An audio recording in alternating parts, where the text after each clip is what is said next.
Hello and welcome to the Schooner Pod. I'm your host, Bobby Howard. With me, we got Jameson, we got Ty, and folks, it finally happened. The Oklahoma Sooners, who have been stumbling all season long, finally got delivered their knockout punch by the Baylor Bears in a 27-14 loss. Overall, just a sloppy performance off a bye week, and the season has changed, so we have a lot to talk about. Jameson, what have you been doing to cope with this loss in the 24 hours since it's happened? Everything's fresh. We are recording this on Sunday afternoon, around 11, so it hasn't even been 24 hours yet. But Jameson, what have you been doing to cope? Yeah, I told y'all in our group text that I absolutely chose a dangerous path after the loss. I was quite frustrated with everything, and I still had a cabinet that I had to make from a manual. And it was a really dangerous decision to do that because if one thing would have went wrong, I would have broke the whole thing. But luckily, I only put one thing on backwards. So everything was okay. But other than that, I took a break. I'm kind of disappointed I missed, the Kansas-Texas thing. That would have helped to cope. But I took a break from football after the cabinet. And I don't know. It's kind of nice. I'm kind of just glazed over now, to be honest with you. I totally get that. And I love how dangerous it is to be like, yeah, right after this, let's just go straight into the cabinet. Can't get any worse. I love it. Ty, what have you been up to since the loss? Yeah, so I'm trying to backtrack. I've been coping pretty well since the loss. I went to my local gas station, and they had the last case of Carb Oktoberfest for the season. So I went ahead and grabbed that. Which I'll stretch out because that is my favorite beer. No free sponsorships, but that's my favorite just beer of all time. Just for like drinking. As opposed for like cooking with or like chili. Yeah. Well, I mean, just for like casual, whatever. Yeah. And then let's see. How could I forget?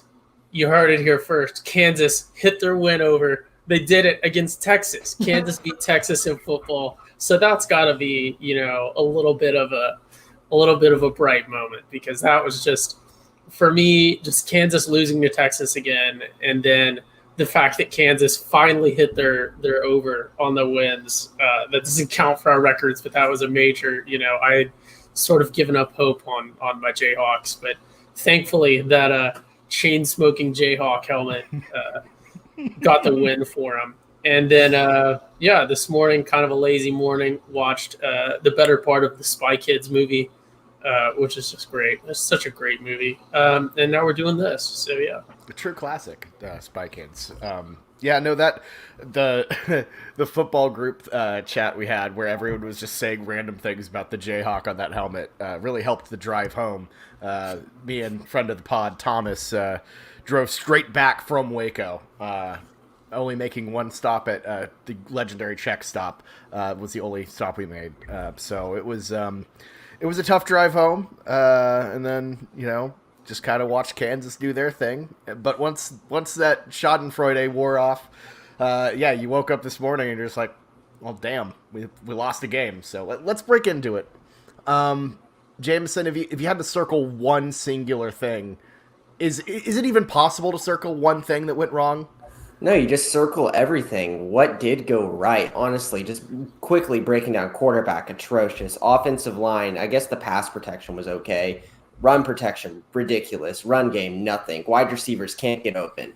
And when they did, they dropped the ball. Of course. And then when you move the defensive line, same old crap where Perrion Winfrey's got his finger up his arse. Sorry if that's not PC for the pod. I appreciate you using the term arse. Brian Asamoah played well. That's a positive. And then defensive backs, Roy Manning, I guess, tarnished Key Lawrence. But that's just a quick autopsy because there's not too much to say that was right other than pass protection and Brian Asamoah. I mean, the defense had its flaws, but I feel like when the dam finally broke in that fourth quarter, it was just due to the fact that they had to do everything. The offense was completely anemic. They gave up 300 rushing yards. I mean, the defense, they did good enough in the first half to keep it close, but the amount of the quarterback runs on first down was 3 drives in a row of 20+ yards by Gary Bohannon. And it was the same play, pretty much every time. Obviously a different formation, but it was just a QB read where nobody picks up the quarterback or nobody sets the edge. He runs right off the middle, 20+ yards. And when you start off a drive like that and you're having to play from behind the whole time and they're already on their side of the 50, what do you want to do? It's tough for the defense. And then you come out on offense and they have a quick 3 and out, don't do much. And then there you go. There's the defense again. And they're just going to keep ground and pound on the run game. Yeah. I mean, it was ridiculous. Ty, your frustrations. Yeah. Like I kind of said on the preview pod, I brought up that why are we giving up more than usual of these big runs, and that was something that we saw yesterday or I guess 2 days ago for when this releases. The offense is really, I had a lot of what I was sort of yelling at the TV, just like schematic things. Like, why do we keep running these plays? We sort of had that thing where whenever we did, which was very rarely, run plays, of 5 to 10 yards when it comes to like routes and stuff, we did pretty well. And then we were just constantly trying to throw, longer passes, 12+ yards on almost every route. Was sort of, those were the closest routes. And then guys just going deep like all the time. And our receivers just did not play well. I don't know if it was defensive on Baylor's part or what, but like you touched on, Bobby, so many dropped passes as well. It just seemed like everyone was off and just dropping things that should have been caught. And then, that forces Caleb Williams as a true freshman to go and start to have to force things and everything else. Cause he is still, no matter what talent is there, he's not developed to, a good point yet. And that's just how it is. And he'll get there. But when you have your receivers, not performing, then things are going to have to get forced sometimes, and those went the wrong way. So that was a major thing. And then running again, we had very few. I think Brooks had 13 carries. I think we had like 20 or less sort of designed runs if you take out the quarterback stuff, because that can be sort of optional. But we didn't really run it again, and that was a big thing. Baylor ran the ball, and the team that is more successful at running the ball carried the day. Is really the story here. Yeah, no, absolutely. Baylor completely controlled this game on both ends of the field. Offensively, they got what they wanted, but the defense would come up with like kind of these weird clutch plays that kind of would reverse any sort of momentum Baylor had, and just in general, it was just brutal on defense. The amount of times that they had Bohannon or Abram in the backfield just like completely dead to rights, and they couldn't close them out, couldn't finish them out, and they scramble out for a 3-yard gain. That was the thing that frustrated me the most. Is there were times that they just had them and they let them go. Tackling atrocious. Alex Grinch mentioned this in his post game. We shouldn't be talking about tackling in November.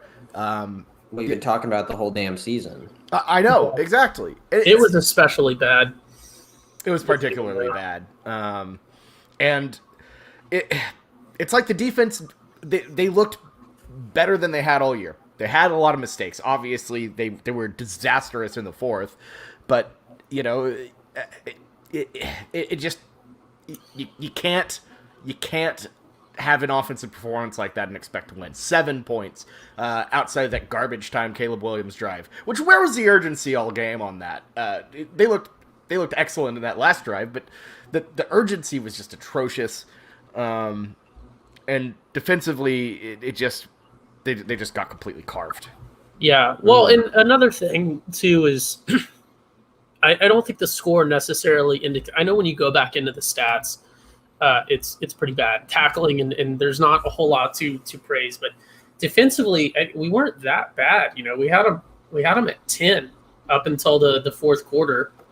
And I think 6 of their points were off of field goals, which I understand is also kind of on the defense. But you know, when you only score 14 points, no matter how good your defense is, you can't necessarily expect to win.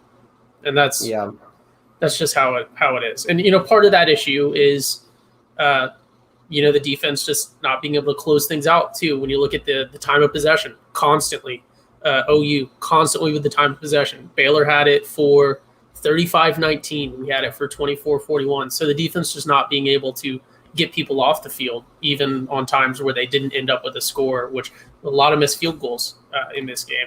And I feel like a lot of that time of possession was the offense couldn't put a drive together. Jameson. Yeah, which I also think is a schematic thing too, right? It's like when we're going out and we're just going 3 deep shots in a row and going 3 and out in 20 seconds. If you're going to go 3 and out either way, I know we're never planning on going 3 and out, but if you're going to go 3 and out either way, maybe we should run the ball a little bit, use some clock just to give our defense some rest, Yeah, but the thing is, our running game was also just not happening. We were not getting holes for our running backs to go up, and we haven't seen that for the past couple weeks. But one thing that I feel like the announcers were really critiquing a lot, and obviously a lot of the fans have, is the deep shots on first down. You saw it way too much. And I don't know what Lincoln Riley has seen this season to see from his wide receivers that deep shots are a way for us to win football games. We've had 1.5 probably games this season where we did well with the deep ball. And that was Texas, where we see Texas doesn't even matter. And then Texas Tech, that Texas Tech team that we played was not the same team that we saw this weekend play Iowa State. Texas Tech's defense was not good, and we were just getting whatever we wanted. The whole rest of it is we have not been able to get our guys open and wide receivers. I've been saying that for a long time. Jaden Hazelwood can't get open. He can't. He does not have the quickness and the route running that he used to have to get there. All he is just a back shoulder passer or go up there and get there guy. And that's the only reason he got any yards, because it was that last slop drive where he went up in double coverage and broke a tackle. Other than that, nothing. That's not a wide receiver 1, Ty. I know we've been talking about that the whole season. If you can't catch the ball because you can't get open, you're not a wide receiver 1. Marvin Mims just disappears as well. He should be a deep threat, but of what happens to him throughout the game, the only wide receiver that I think on this team that has the route running and quickness ability to get open is Mike Woods. And we saw that plenty throughout the game where he was a master of getting the 13-yard catches, and would be like, it was this sigh of relief as an OU fan when Mike Woods would catch those passes, like, thank God we got a first down. When have we ever felt like that before? It's ridiculous. The amount of times we went 3 and out, insane. And, the receiving core, massive liability in this game. Mike Woods was the only receiver with more than 2 receptions all game long. He had 4. But he wasn't the only one. Stoops had, just off the top of my head, 4 targets. Well, he had 4 targets though. One that he caught, and 2 of them were pretty bad drops. Mm-hmm. One of them it was on the defense. Just off the top of my head, and then like Jameson hit on, Hazelwood had a lot more targets. Some of them were on the quarterback, but some of them were on him as well. He just can't get open. None of our wide receivers are running open. It's extremely frustrating because as a freshman quarterback going against a really good coach in Dave Aranda, and we can bring up the stats like how he's played us in this past 3 opponents. That was going all through Twitter. 322 yards he held us to in the college football playoffs, which was atrocious. Then last year he held us to 269 yards and held us to 260 yards today. He has the serum to beat us. Obviously, every single time we play Aranda, his defense plays phenomenal versus us. But it just doesn't help, like we've been saying, whenever nobody can get open, the wide receiver, and our running back can't go up the middle. Caleb Williams is going to be at his best whenever we can get a couple yards at the beginning of the drive to where the quarterback run can get us the first down, but at the same time he can move around and make a big play by extending the play and moving throughout the pocket. And if you're at second down each time, then you're in this dilemma of, should I run the ball for 2 yards, 3 yards, which we pretty much could get, and then we're stuck at 3rd and 7, or are we going to pass it again? And that's just not the way to play with Caleb Williams. I think the deep shot should be extinguished, honestly, for the most part from our offense, and be more focused on, shorter routes, more of like the Josh Heupel bubble screens that we haven't seen much in this current offense, and trying to let, guys like Mario Williams or Mike Woods try to get more touches. Well, the amount of times just the middle of the field were wide open, that just completely we we didn't have any guys in there. Because the thing is, the pass protection was pretty good, but no one can get open when your only option is fling it deep. You gotta have more guys to just check down to, and I think that's kind of where losing Stogner as a hyper effective piece this season has really hurt OU. Yeah, and that's what I was personnel wise too. We don't necessarily have the personnel, even if they were getting open. Obviously, if you're open, you're open. But we got short guys more or less in terms of receivers. We've got a pretty small crew that with Stoops being very short for a receiver. I forget his Mario Williams being pretty short, and then even our taller receivers for the most part are right around the 6 foot, which is not necessarily tall for a college receiver. And that's where, like Jameson said, those sort of bubble screens or shorter passes and stuff, not necessarily an issue there, especially because they're really fast dudes. They're really agile dudes that can make cuts quick and spread the field out. But sometimes when they're in not great coverage, but the dude covering them is 4 or 5 inches taller, it makes it significantly harder to throw those deep balls, which should be something that you're not looking at all the time. Like, it seemed like every set of downs, there was at least 1, usually 2 deep balls, depending on how you're going to define those shots. And that's something that even with Lincoln Riley, traditionally, go back a couple years, that was something that wasn't all the time. It was, it would come up every 7th to 10th pass play because, draw you in, throw deep, draw you in, throw deep. And now we're just trying to, it almost seems like he's at the roulette tables or at the casino and losing and then just doubling down more and more to hedge his losses. Because it's we go out there on first down, like you said, we take a deep shot, it doesn't work. And then we're okay, well, we'll just go take a deeper shot now and see if that works. And then that doesn't work. And then we're on 3rd and long, and now we have to take a deep shot. So we're just constantly, doubling our bets to try to hedge for things we're losing, and it's not working. The worst is deep shot on first down, and then we run a weird little draw play on 2nd, and then we were well, it's 3rd and 8, like Jameson was saying. You're not fooling anyone on 3rd and long. No, we just get put into these very predictable third and like you said, 3rd and long predicaments where it's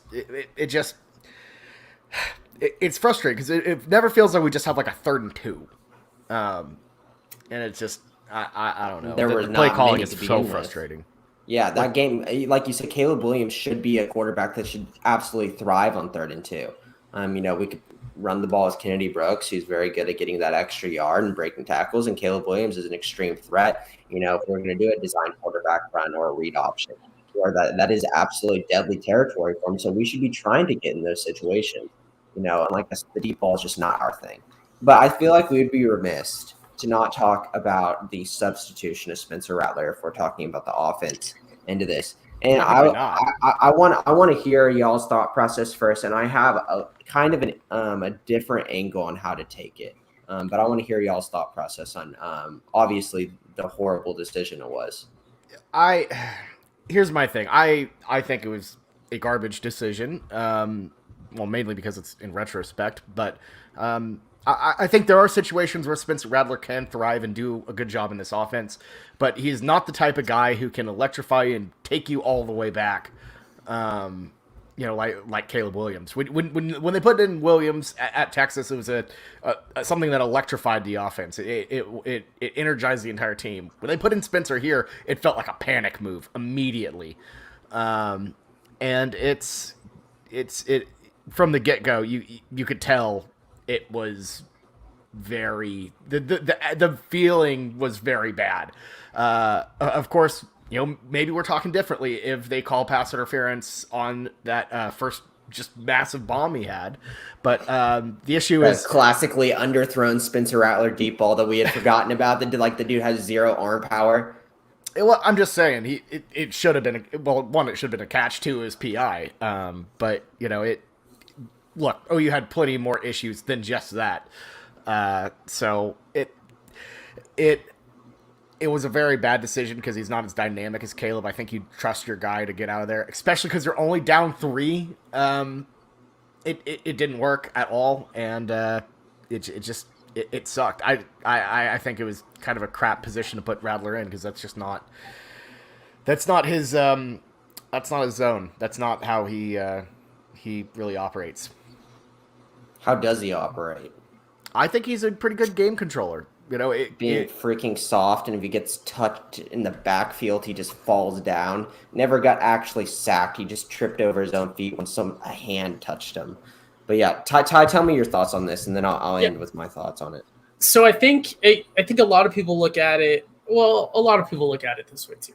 A lot of people are going to look at it from the player angle, which I think is not necessarily as relevant here. It's a coaching thing, and it's not only the fact that we put him in, but then that we put Williams back in later, because there was the whole debate, and I'm sure it's ongoing, and I'm sure it will continue to be ongoing through the week, of Williams's hand after getting stepped on. There was a whole like, oh, he's hurt or whatever.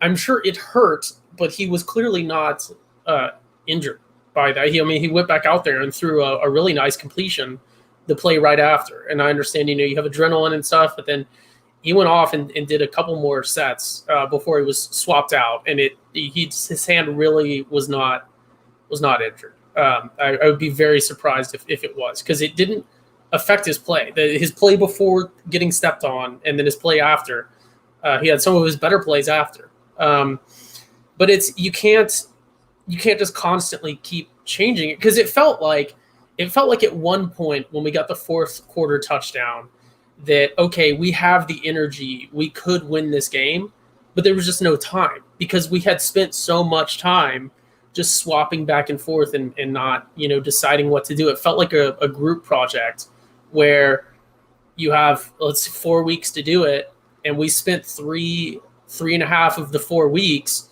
just trying to argue between the group who's going to do what, and then we had half a week to cram the project down. And that's sort of the more common equivalent to this quarterback situation in my mind. Like, if we put Spencer in, which we did, I think, because we lost either way, I think 100% Williams should not have touched the field again, period. The second you put Spencer in, you make that decision, you have to stick to your decision that you make as a coach, because you can't, because that translates over to so many other things. Like, it's whether people are conscious of it or not, you cannot look like wishy-washy as a leader like that. And that's not good. It also just looked so weak. You instantly, like, Baylor's entire crowd lit up because they knew they had us, because they knew we were desperate. They knew we were on our back foot and panicking, and there was blood in the water, right? Which, if it is an injury thing, completely different scenario. Which it wasn't. Yeah, but if Williams did have a hurt hand, tried to play through it, couldn't, needed to come off, get a rest, and then come back in, that makes total sense. That's a very reasonable use case. That's not what was happening here, which is why I expect that sort of storyline to live on, because it's the ultimate, cop out for what was ultimately not poor coaching, just poor, that's fundamental leadership stuff. You got to stick to your decision. Yeah, and Jameson, I know you're ripping in a roar and ready to go with your alternate take with this. Yeah, so I want to assess the injury versus hurt thing first with the hand, because I think that you made a good point, Ty, because there's a key difference between being injured and hurt. And you hear this all the time. Like, if you played sports, you fall down and you're hurt, you feel pain, but are you injured to the point where you are unable to play? Caleb Williams was hurting. There's no doubt about it. Whenever your throwing hand gets hit like that and you have that kind of trauma, there's going to be pain happening, but he was not injured. He could play through it.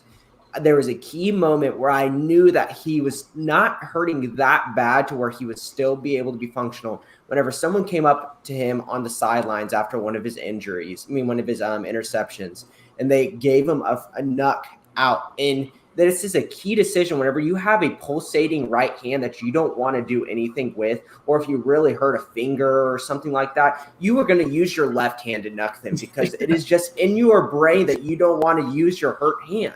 And he, no thought, went straight with his right hand and knucked him without any kind of hesitancy. So obviously there was not an injury there. There might have been some hurt and pain, but there was no injury. But my thing with it is, I think Lincoln Riley was desperate. He saw the writing on the wall. He saw Caleb Williams was not performing before this hand thing and after it. And he made an extreme high-level risk. He said the way that Caleb Williams and the way that we're playing in this offense right now, I don't know if we can keep up with Baylor's offense because we have been bailed out a lot already by turnovers and poor Gary Bohannon mistakes.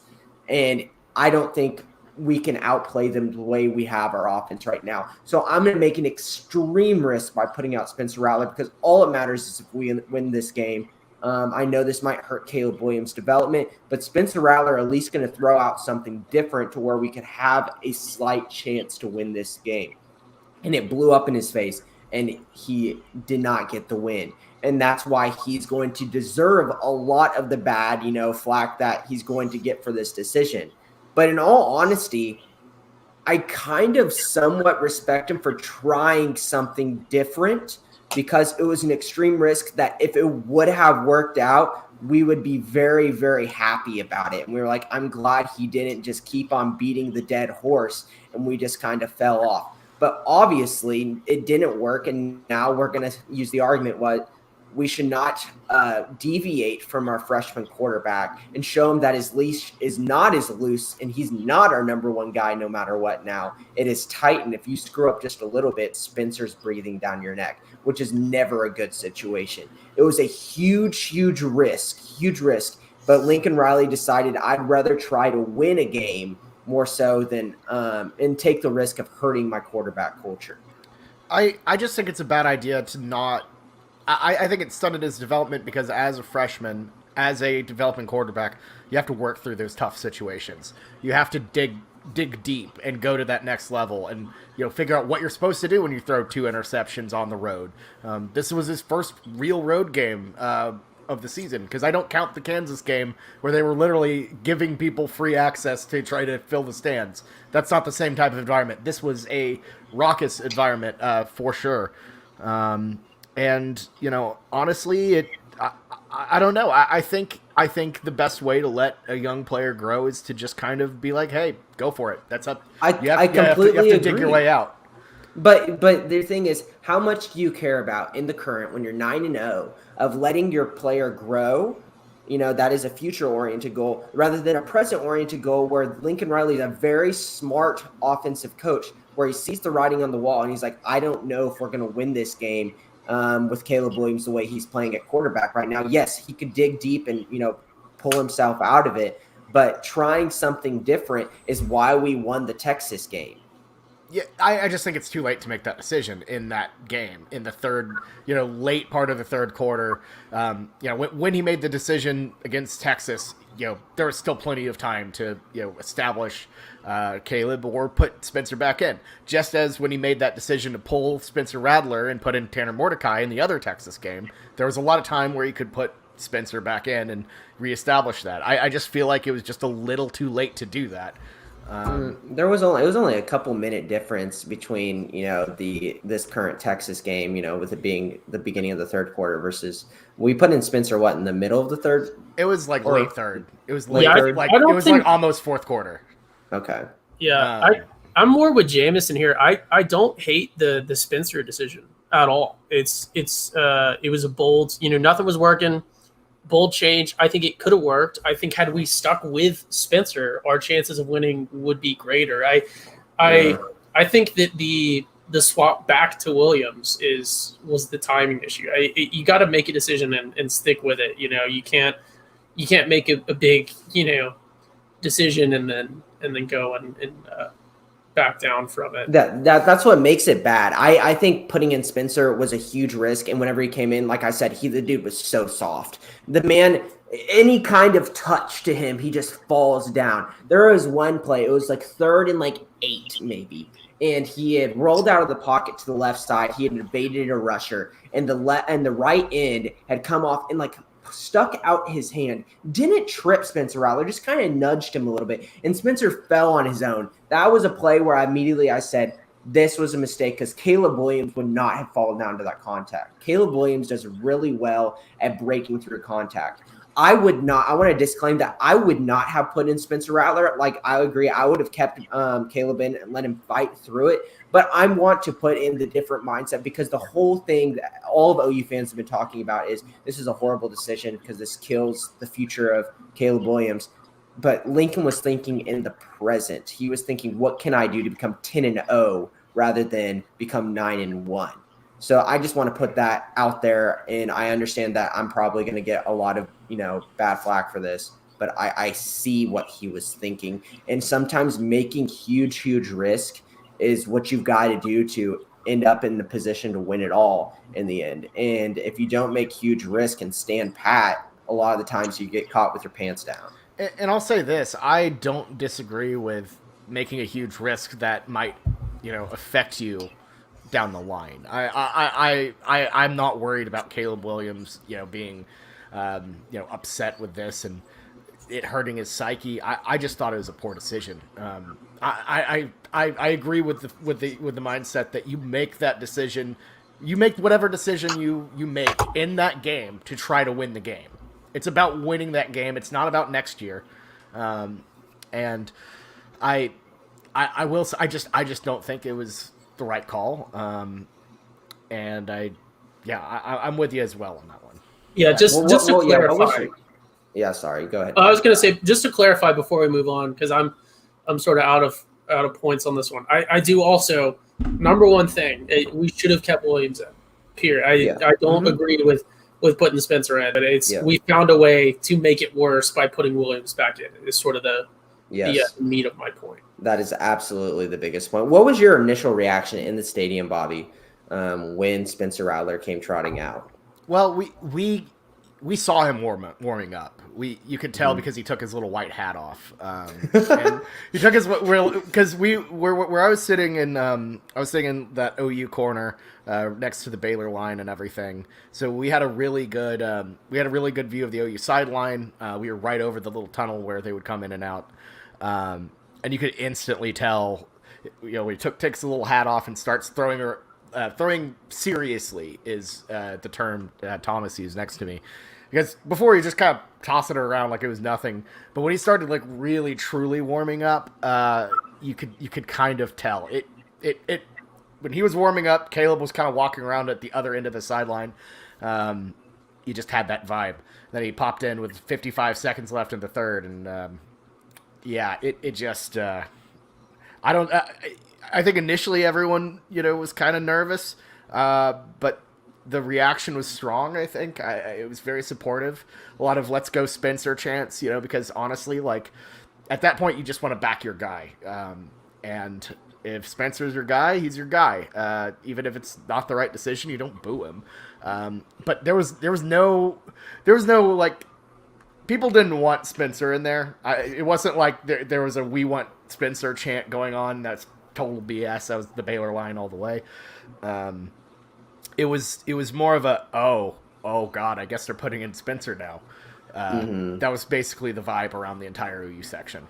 Yeah, me, it was like I don't know about this, but I'm gonna wait and see. We'll see about this. I applaud the risk, but I was on the fence about it. But yeah, I think that kind of covers it. We kind of hit the thing there, and I obviously understand the way that I was saying is going to be the minority of thinkers. The majority of people are in Bobby's boat, but I just wanted to put that thought process out there. And it's kind of, I saw what Lincoln Riley was thinking.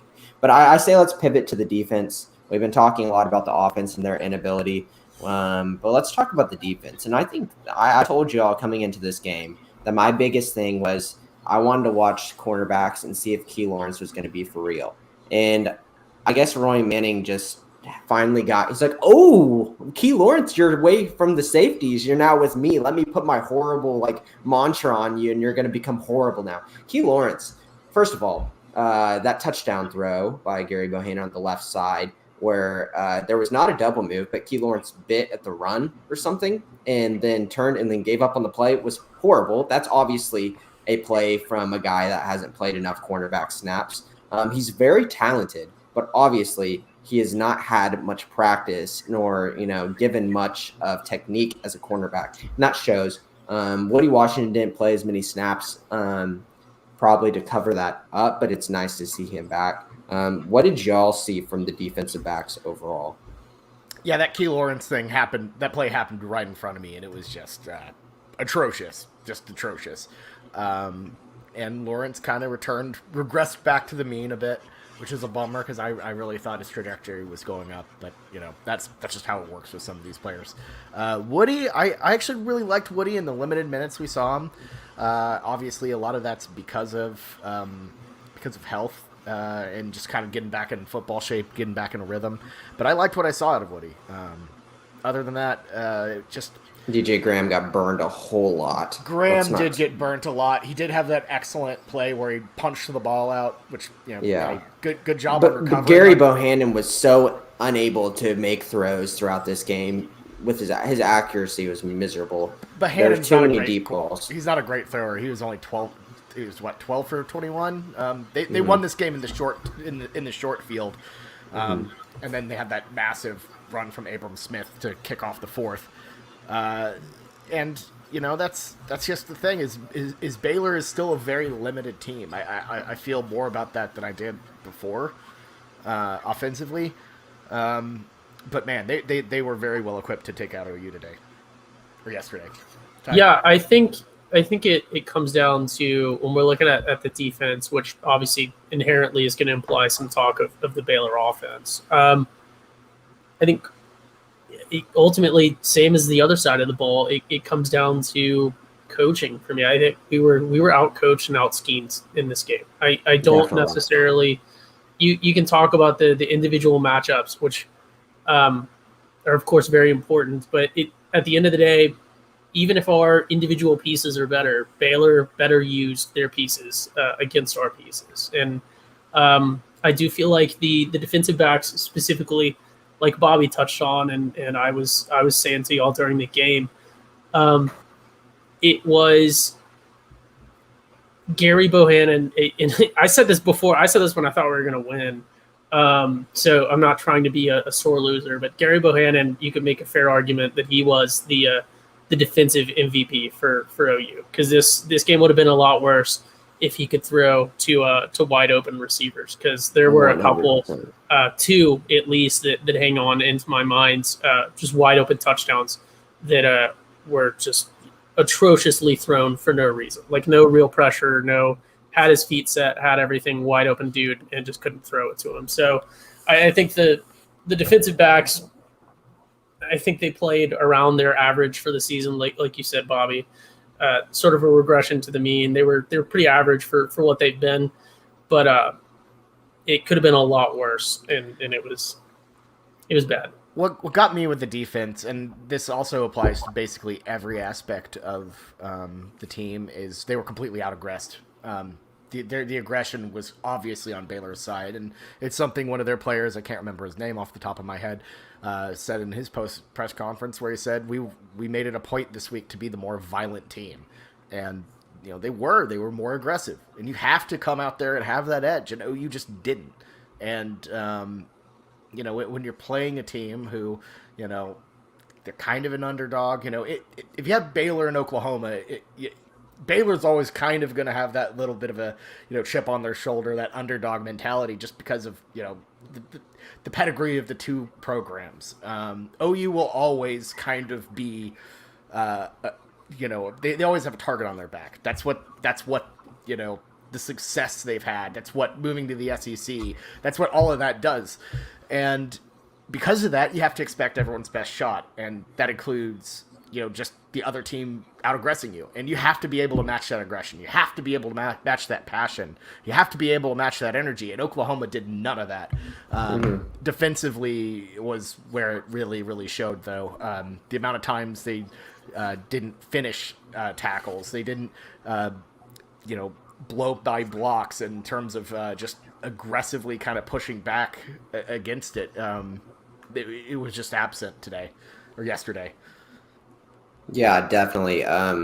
There was a lot of things to be disappointed in with this defense. I thought we were a little bit better on getting them off the field on third down. I'll say that as a positive thing, but there were way too many times where they were getting first downs off of first and second down more often than in the past. OU is a team that we just get worked on third downs and teams run the clock on us. This was a little bit of a different style of game that we have been been disappointed in as OU fans. So that's absolutely concerning as well, because back in the past and earlier in the season, whenever we saw us continuously not being able to get off the field on third down and fourth down, my optimistic side of me was like, okay, great. If we can just finish, if we can just, wrap up on tackles and not have these lapses of judgment, our defense can be okay. But whenever we play a competent top 15 team for the first time this season, we just got worked on all 3 levels of the defense. So absolutely concerning moving on for the rest of the season, especially with next week. I know Iowa State had a bad loss versus Texas Tech, but that is an offense that can act very similar to the way Baylor just did, with one of the best running backs in the country. And we can make fun of Brock Purdy, but he is a guy who can make plays as well. Yeah, he actually did make a couple of those plays in that Tech game. They did storm back and had a really good game. My thing is OU couldn't capitalize off the Baylor mistakes and the successes of the defense. The amount of times we would have turnover on downs or a missed field goal or pick them off, that Asamoah fumble as well. These are the times where you counter. You have to take advantage of these moments on the road.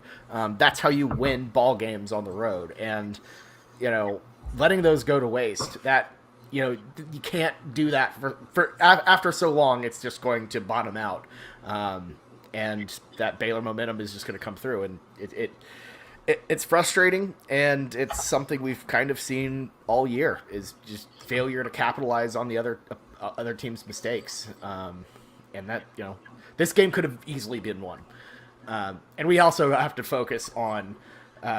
That comes down to kicking as well.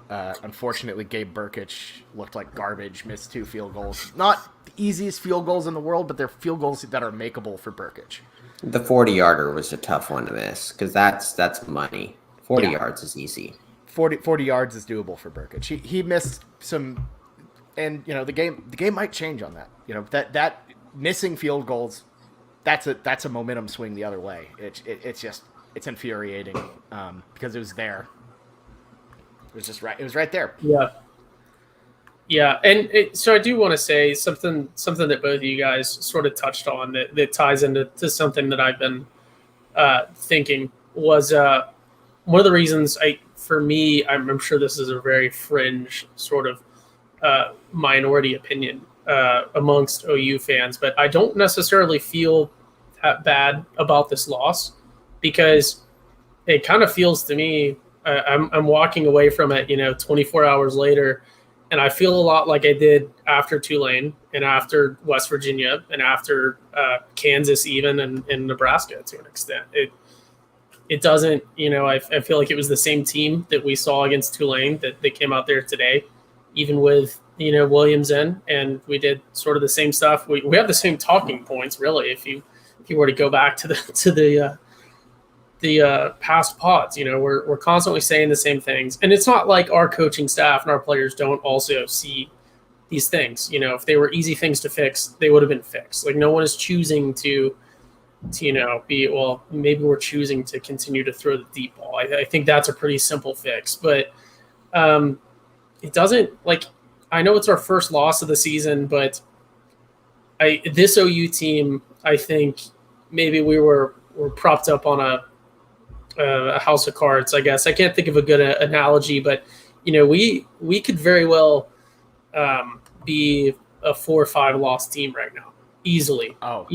Yeah. If just there was a lot of chance and just sort of luck that got us to this 9-0 point coming into this game. So it's not like we were making a crazy championship run and then we dropped it to Baylor and just looked terrible. We looked exactly the same as we have all season, and Baylor's had all season with a good coach to prepare for that, and sort of came out and gave us their best punch.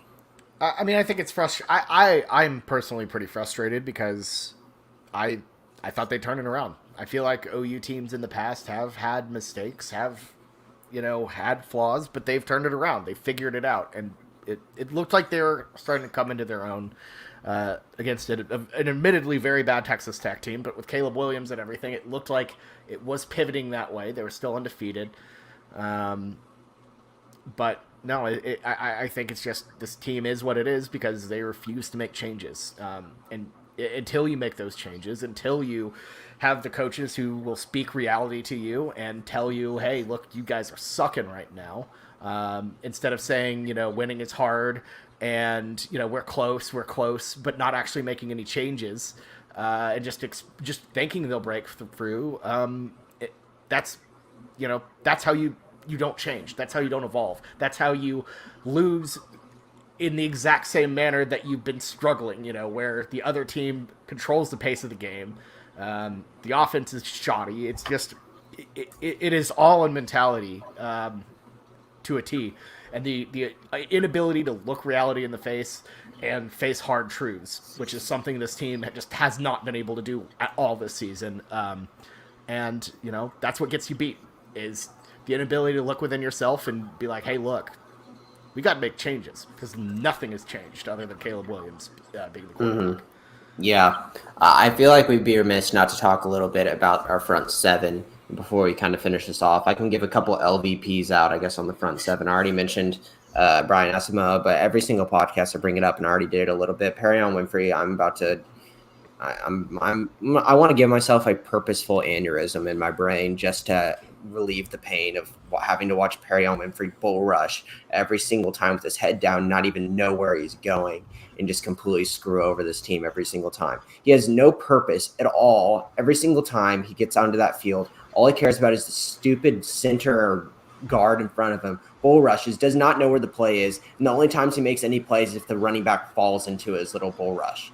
He's miserable, and I cannot stand his play anymore. He does not have the fight nor any kind of effort that we need as a defensive tackle with his skill set. So I'm just going to say that because it's pissing me off so much. And then on the linebacker position, if anything, they played well. But Brian Asamoah was our one great player. But David Ugwoegbu, he had 6 tackles, but there are a couple of moments that I saw from him that he was missing gaps and not taking right angles, which if we want to talk about defense, man, we are just the masters of taking the wrong angles. But front seven was very disappointing. I think Nick Venino had a decent game too, but other than that, I just wanted to just bitch about Perrion Winfrey, to be honest. Hey, you can talk shit though, apparently. And pushes people and acts like he's some kind of he was legitimately there was one play I saw where he was like jarring off and like was speaking like talking crap to somebody, and Jalen Redmond legitimately, like, everyone was calm and it was just him talking. Jalen Redmond put his hand on him and was like, dude, stop, I'm trying to hear the play. It's like, I don't know what you're doing. Like, Perrion is just completely he's miserable because the backup options at nose guard obviously have not shown to be game changers. They are just kind of plugs. And Perrion can be a game changer. Like I've said this whole year, this is a guy who's been projected that could be a day 2 NFL draft kind of guy just because of his testing numbers and what he has shown to be. But in this last year, we had seen a lot of the times that he was a guy that would get in the backfield, but once he gets in the backfield, he couldn't finish plays. Now he's just not even getting in the backfield. So if you can't finish plays and can't get in the backfield, what are you doing? I don't know, man. But we'd also be remiss if we didn't talk about the injury to Caleb Kelly as well. Went down with what is apparently an ACL injury, and that will finish his career at Oklahoma. Just a truly just awful way to see his OU career wrap up, given the amount of injuries and everything. It would have been nice to see him finish the season. But yeah, not the best. I wouldn't say he's the best Sooner on field, but he was absolutely one of the best ambassadors for this team. In terms of a Sooner all across the board, he fits every single metric of just, quality individual, incredible leadership in the locker room. And look, he's a lock for the Don Key Award for sure. I'll say that. He actually had a good game too on Saturday. He made a couple of good plays. He did for what you expect from him. Obviously, he hasn't been too productive the whole season, but he made a couple of good plays on the edge. Yeah, And I don't know if it was decently apparent or not on TV, but he got a really good stand to go when he was walking into the locker room. So he at least got one last. He was applauded off the field. So tough stuff there. Just little salt in the wound for Caleb Kelly. But. Yeah. Before we end this podcast, I think obviously we can talk very quickly about Iowa State too, but I think just very quickly, just a couple minutes each on our journey for the rest of the season. And I want it to be put out there that OU still has a journey to get to the playoffs. And I know some people are of the belief, and I kind of want to hear what y'all's thoughts are on this. We've talked about this before, but we could just say it again. With this team right now, would you rather all go full in and try to get a playoff spot, even though we see a lot of weaknesses, or have something close to last year, or we go to a New Year's Six Bowl and have a really big win versus Florida? What do you guys – I'll start Ty. What do you really see from the rest of the season, and what do you kind of want from the rest of the season?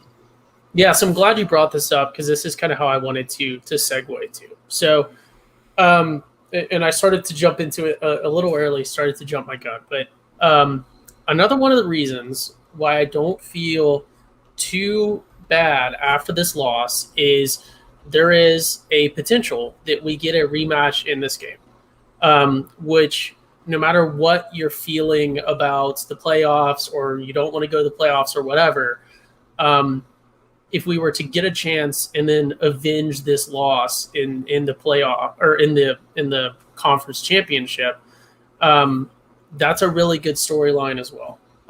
So regardless of where you sit on the playoffs, that's what you want, I think, is to do, is you want to get that chance to play this team again and knock them out in the conference championship. That would be the ultimate thing that we could do, sort of like the Kyler Murray Texas year. Or I guess Kyler Murray's only year as the starting QB at OU. So that's, I think, still a likely thing on the table. I would have to do the sit down. I think Oklahoma State is still the more likely one. But we'll see how that pans out. And, we might not even be in it. So who knows? But that's an important thing to consider, and that would be a neat storyline. So I think that's plausible. I think it's plausible that we still go to and win the conference.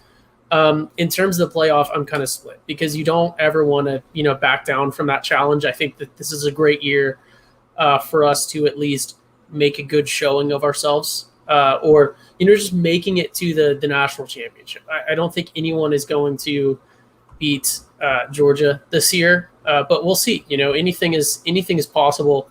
Not trying to make a joke.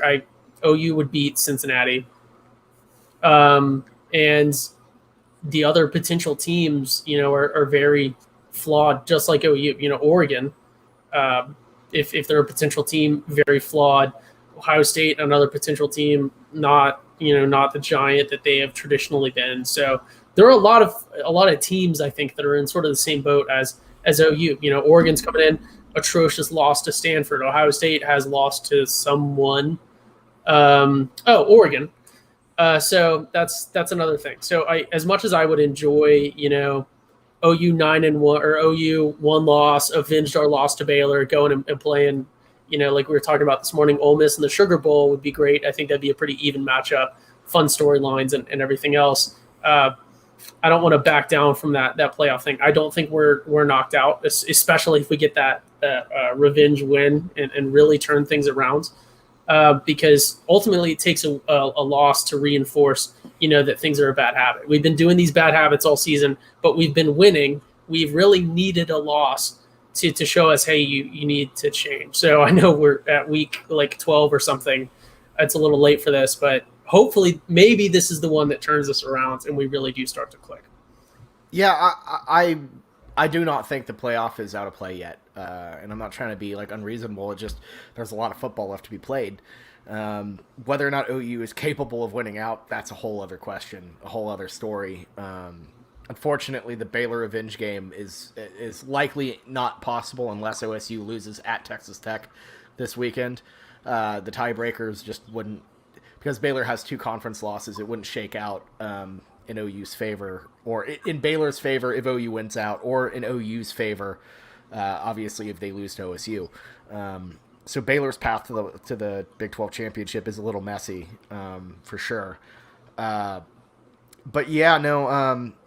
Look, Oregon goes down. They've been susceptible all season long. That's a possibility. They play a really good Utah team this weekend. Cincinnati still has to play Houston. They could fall. I think you need Cincy to lose, and then you'll need Alabama to be out of the picture. 2 SEC teams likely bumps OU out for sure. So that leaves, I think, the Big Ten champ is pretty much a lock, assuming they don't have 2 losses. That would take a lot of losing, because you have 1 loss Michigan, 1 loss Ohio State, and 1 loss Michigan State still, floating around in the picture. One of those teams is gonna get out of here unscathed, I think. But OU coming in as a 4 seed, going to Miami and playing Georgia. That's not a great situation in terms of winning, but my stance, it has been and will always be. You want to be in a position to win the national championship, and if you're in a playoff, you can do it. It is one of the few situations in college football where you can literally win your way into winning a national championship, where nothing else matters other than the results on the field. And even though the Sooners would be extreme long shots at taking out Georgia, they wouldn't win. This would be an LSU situation, I think. I think that's how good Georgia is. You still want to be on that field, because that's the only the possibility, even as slim as it is, of pulling off a win and continuing a national championship run. You take that 1,000% over not having a chance at winning a national championship every single day of the week. And it's possible. The Sooners need help, though. It's no longer in their hands at all. A 1-loss OU has not been omitted from the playoffs yet in history, so history's on our side. We know madness will happen. They got to look out for Notre Dame as well, who's still chilling here with 1 loss and has like a bad Stanford still left on their schedule. They don't play anyone, really. They don't have to deal with a conference championship. I'm not worried about Notre Dame. I love how the playoff seeds are just entirely in Stanford's hands. Yeah, Stanford, destroyer of dreams. I don't know. I would be a little worried about Notre Dame, because that loss to Cincinnati is not bad. No conference championship, no chance. Whenever you're up 1 loss versus other people, no. Yeah. And you have, because the committee convenes after that, so you have that issue of Notre Dame is not recent in people's minds either. You think about how easy storylines are forgotten with a bye week. They essentially have a bye week coming in, whereas everyone else will presumably have a very recent game. And I think the biggest thing too, also with OU as well, is this Baylor loss isn't bad at all. This is a good, we joke about quality losses, but that's not a bad loss. The timing is bad, but if this happened week 3, no one would give a shit. No one would be saying OU is out of the playoff in week 3. So, it's frustrating, but this isn't like some pitiful pitiful State tier loss that we've seen in the past. This isn't Iowa State in the Baker Mayfield year. This is just we lost to a really good opponent on the road, and we have some stuff to fix. And look, if they somehow if they run the table, that's a damn good team. They have some.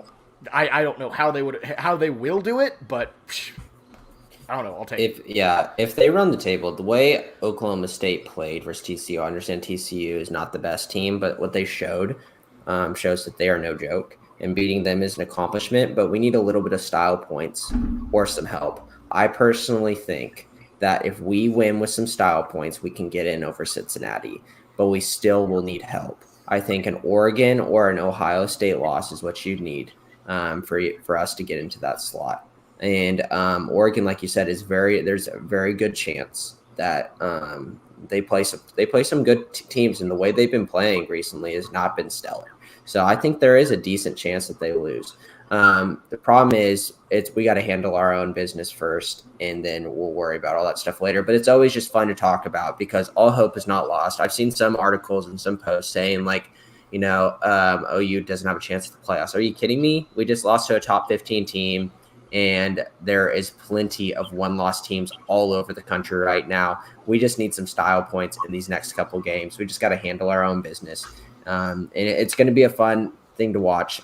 Very curious how to see. We play versus Iowa State next week. I guess we can segue right into that, do a very quick Iowa State preview because there's really not too much to say other than what we saw versus them in the Texas Tech game. They still have good skill receivers, skill players around Brock Purdy. The thing is, their defense is shown to be very, very flawed. And that should be a great time for us to rebound as a team in Oklahoma who struggled a lot to move the ball as an offense. And that is our identity. And whenever you cannot lean back on your identity, everything seems like it goes to crap. And going against an Iowa State defense, and I understood we said this last week whenever Baylor just got waxed by TCU's offense, it'll be nice if we can play well versus their defense. Now, if we don't, we have a huge, huge problem on our hands. And there's a lot more than just skill players and scheme and play calling. It's the whole thing's probably fraud. Yeah, Iowa State's defense has regressed, and the Cyclones have probably been the most disappointing team in the country. I would say they're definitely up there. 6-4 was not something I saw coming at all. They have the same record as Texas Tech. That's really ridiculous. But they're not. They are not Texas Tech. In fact, if you think that they're going to just kind of roll over and be bad, you're completely wrong because they still have that setup that's given OU trouble in the past. They have great receivers like Xavier Hutchinson, Charlie Kohler, and then Breece Hall, pretty good running back, of course. He hasn't been the same Breece Hall that we've known, but he's still Breece Hall. Let's be honest. Iowa State, they're probably going to give us their best shot because every single team OU plays their best game against us. Brock Purdy is whatever. He's pretty all right. And look, this is a chance for the defense to really step up and show themselves because this is going to be a really tough task. Iowa State they're going to be tricky. Yeah, I think like you said, it's an Iowa State team with a lot of familiar names.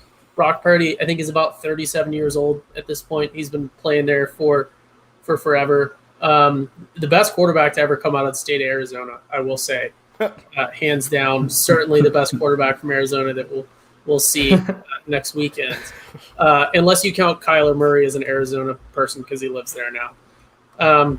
Breece Hall, again, not super crazy, but someone that OU is going to make look amazing. So that's something to consider. And like you talked about, Iowa State and Matt Campbell specifically have sort of found our number, or they have the recipe to give us a really big challenge. And I constantly, it's constantly brought up my comment from last year, which I made about more teams than just Iowa State, is the whole video game NPC thing. And that comment was based on the fact that in past years, Iowa State executed everything really well. And even if they weren't the favorites coming into the game, they were going to hold you accountable on the field for every mistake that you made, and it was your game to lose. I think that is not the Iowa State of this year because they are not executing really well like they traditionally have done. So I think they're not video game NPCs this year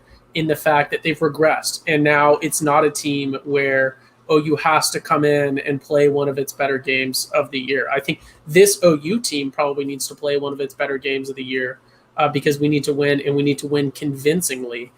But this is not the sort of scary Iowa State in terms of upset alert that we've had traditionally, because they've been very successful against us in recent years. So there are a lot of things that I'm concerned about. I think this one could go either way. Iowa State being 6-4, like I talked about briefly earlier, OU is only a handful of points and some lucky situations away from also being 6-4 this year. So I think this is a more even matchup than we've seen or than it may seem. But I think that this one should be easy for OU to carry the day if we can just execute and care about the game. I think also Iowa State is, people need to notice this, they're abysmal outside of Ames. their only 2 road wins are UNLV, who, if you listen to the weekend spreads, just got their 2nd win of the year this weekend. Shout out to me and Bowden Blake for cashing that Tathan bet over 1.5 wins. So they beat UNLV on the road, and then they beat Kansas State and Farmageddon. But they have some really disappointing road losses. West Virginia, not a good team. Texas Tech, not a good team, even though they're excited because they have they got Coach Joey out there, yelling at him and firing him up. Which, by the way, I would like to say on record on the podcast, that's a good hire. I like the guy. I want to run through a wall for him already, and I'm not even a Texas Tech fan. And then obviously they lost to Baylor, which was a more disappointing loss at the time than it is now. But this team just doesn't play the same outside of Ames. The quality of drinking water just isn't the same outside of Ames, and I think that really affects them. Oh, Lake Thunderbird water, isn't that the good one too? Look, honestly, if the Lake Thunderbird water, if the water theory was correct, they would be horrible in Norman because of the Thunderbird water. Yeah, but all in all for this game, I mean, I kind of want to get y'all's thought process on this. What is like the big thing you're looking for from this game? Because like we said already, versus Baylor, there wasn't a lot that was going right. There might have been 2 or 3 nuggets I could have said positive, and one of those being Turk.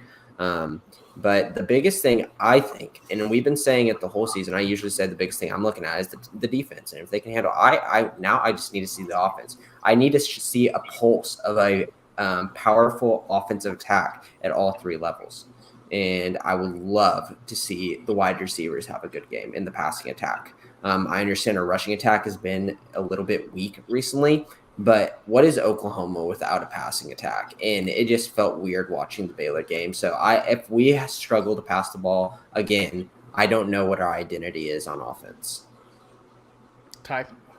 Yeah, it's sort of the opposite. I run the damn ball. I want more just purposeful designed runs because I know that our receivers can perform well. And one of the things that's going to help them perform well is if they're not having to run deep routes literally every time they touch the field. We're basically sending them out there and just making them run suicides back and forth for the entire game. So if we would just run a little bit more, that would help us with the time of possession and help us with just everything on the offense, I believe. Even if it's, 1-2 yards play, I think it'll still help us. But I think the main thing I want to see outside of that is just our players caring about the game. I want to see our guys go out there like, we remember Baker Mayfield doing, or like Drake Stoops usually does. Guys that just want to be out there, they want to play for Oklahoma, and they care about the game, and they're not coming in just trying to coast through and do whatever and float through, which is what I saw against Baylor and what we've seen a lot of the time. So if it's our last game in Norman of the season, hopefully there's some storyline there, there's some hype, and our players come out coming off a loss and really come to show out. Yeah, I think we're all looking for the same thing. We're looking for a pulse, a heartbeat, because a loss like last week it's the time to. It's a pivotal moment. It reminds me very similarly of like the 2011 team who, tripped up against, I believe it might have been Texas A&M, or no, they tripped up early and then just let everything spiral out of control. Or no, it was Texas Tech. Lost to Texas Tech. Everything kind of spiraled out of control after that, and they went from a top 3 a number 3 team to playing in the Insight Bowl against Iowa. And this is that moment. Teams are defined with how they respond after a loss, and this team is no exception. They're going to have to show up, play decisive football. Offensively, we have to be sharp. I want to see better play calling. I want to see better execution. I want to see passion, energy. I want to see this offense look like it did against Texas Tech, like it did at its best moments. Defensively as well, I want to see that the good things against Baylor carry over, continue that momentum. It's got to be a complete performance. We haven't had one all season. And this is the time to figure it the hell out, or this team is they're just another footprint, another random random schedule plastered up on the wall in the Mont that just will be forgotten about. And gotta win or there's no Big 12 title. It's over if you lose again. Baylor has the tiebreaker against us head to head. As the only other 2-loss team, OSU is not losing to Texas Tech, so you got to win out. That's the mission now. It's about winning a Big 12 championship. It's about winning the game in front of you. I know I'm getting into random coach speak here, but that's kind of what it boils down to. Just have a good damn performance and get the win and move on to Bedlam. Yeah, I think we just need to treat this like we're 0-0 right now. We're just trying to go 1-0 this week. We're just going to give our full effort. Just want to go out and execute. No one's catching on. I did. Team. I think I've aged you well. Yeah. Other than that, there's really not too much to say about Iowa State. Other than you guys know the players that are on there. Breece Hall. We got to watch, make sure they don't run over us like we saw in Baylor. And Xavier Hutchinson is a monster, and he's going to be a problem. A guy like, Tyquan Thornton had a good game versus us last week. We saw Isaac Conma of Texas Tech have a good game versus us. This is Xavier Hutchinson's guy is going to have a similar game like that, and he's going to have some big plays. I doubt he's going to go touchdownless this game. He's going to get a touchdown.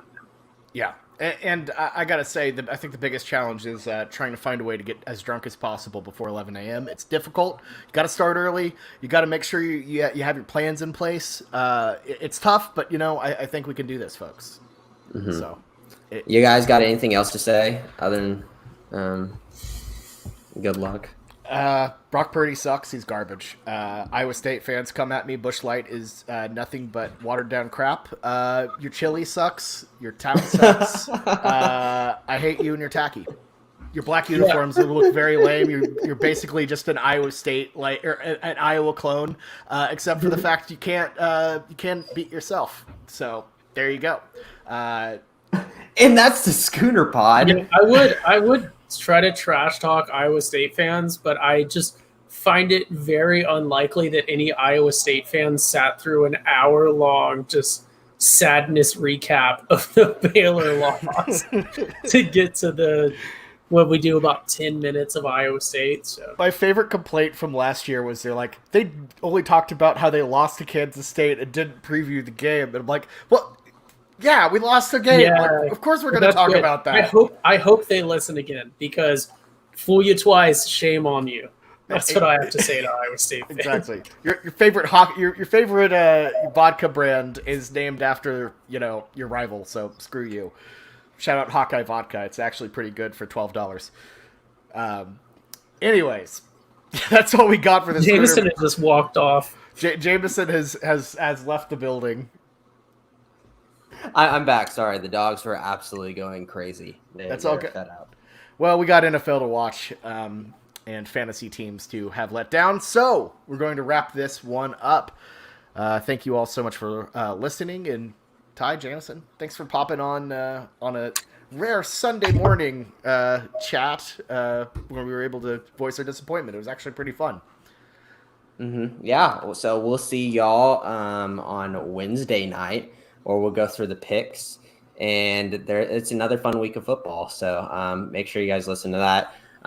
Make sure you leave a review on our podcast. We've been saying that every once in a while, but leave reviews on us. Give us 5 stars, because we've been growing pretty decently in the podcast. And if you've been listening to this and haven't done that, help us kind of go up the ranks of OU Football Podcast on the Apple Podcast page, because that does hold clout. And when people are looking for a new podcast to listen to, the more people that review it, the better it makes us look and the more new listeners we get. So definitely go do that. I love that we decided to include that on the one where we just ripped Iowa State fans. The one fan base that always listens to us for some reason. And leaves reviews. And gets all mad on Twitter. Good, because we'll read Iowa them. State fans, you didn't hear that. We weren't serious. We promise. We were doing it facetiously. It's a bit. It's a bit. And let's be honest, it wouldn't be OU week without listening. It's apparently a tradition at this point for you all to listen to the Schooner Pod and get mad about it because we're disrespecting the clones. So yeah, I feel like we didn't disrespect him too much other than Bobby's little rant, just saying everything wrong. Yeah, when we intentionally started disrespecting him. But yeah, that's like part of the bit. Yeah, I almost forgot. And then I'm going to log off. Matt Campbell is not a coward, just to clarify. He was a coward for not going to the NFL when he could because he knew that he was garbage and didn't want to get exposed. But now he's just remained long enough to be exposed as not that good of a coach. So no longer a coward because everyone just knows that he's not good. Oh, my God. Okay. All right, folks. That has been the Schooner Pod presented by the Pigskin Podcast Network. We will see you on Wednesday to break down our picks. Have a good weekend, everyone. It's Sunday. Have a good week. We'll see you all. Releasing this on Monday. We're releasing this on Monday. Have a good week. We'll see you for the for picks with Bowden Blake. Boomer Sooner, Jesus.